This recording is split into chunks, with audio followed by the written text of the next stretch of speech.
Mukhang may something. Yung something na yun, darling, ang gusto kong malaman. Kung ano yung sinabi mo kay Diva, kaya niya naisip na sinisiraan siya ni Steph.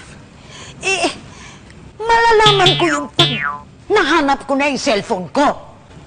Oh, ano pang iniintay nyo? Tulungan nyo si mamita nyo maghanap ng cellphone. Doon ako ha sa kwarto namin. Dito na kayo. Doon ako maghanap. Steph, doon ka na sa labas. Dito na kami.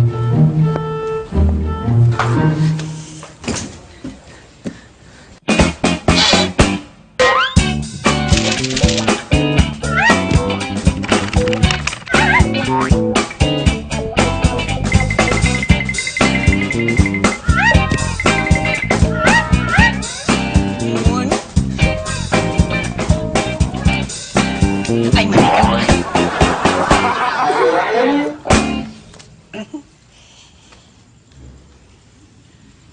Anong hinahanap mo? Cellphone ni... Buti na lang kamo cellphone. Kasi, kung reputasyon kong hahanapin mo, hindi mo na makikita. Walay na. Durog na dahil sa paninira mo. Okay, Diva. Aba. Tinataasan mo ako ng tono? Hindi po. Kilay mo naman ang tumaas ngayon.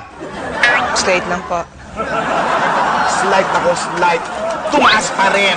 Okay, Diva. Tapusin na natin itong usapan na to. Sige. Anong gusto mo? Sabunutan o sampalan? Uy, grabe naman. Sa violent ka agad. Ano ba? Saan ba nanggagaling yung galit mo sa akin, Diva? Eh di sa'yo? Oo, sa'yo.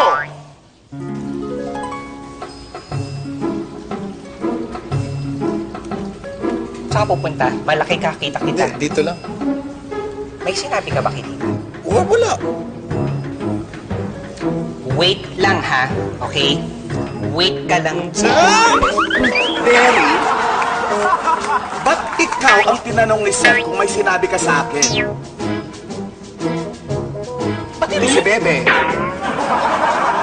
O di kaya si Oma? Hey, vampire ang daddy ko! Derry, hindi mo pa ako sinasagot. Nakalimutan ko yung tanong eh. Nakalimutan mo na o may pinagtatakpan ka lang? Ano bang problema mo? Wala akong problema, ha? Wala rin ako sinisiraan. Kaya walang pinagtatakpan yan si Derry. Eh bakit siya nagkakandautan? Hindi lang siya magaling magpaliwanag. Tutulungan na lang namin siya. Go! Because the truth will set me free! Okay. Uulitin ko ang tanong ko. Bakit si Derry ang tinanong ni Steph kung may sinabi siya sa akin? Ba't hindi ikaw? O di kaya ikaw, Oma? Eh kasi sila yung palaging magkausap nung bago ka pa man dumating. Kay Derry niya sinabi na mas magaling siya kaysa sa'yo. Sabi mo, Oma? Confirm. Talagang sinisiraan mo ako. Hindi pa ninira yun! Eh, ano tawag mo doon? Teka, ako na magpapaliwanag. Huli ng lahat. Saan ka punta?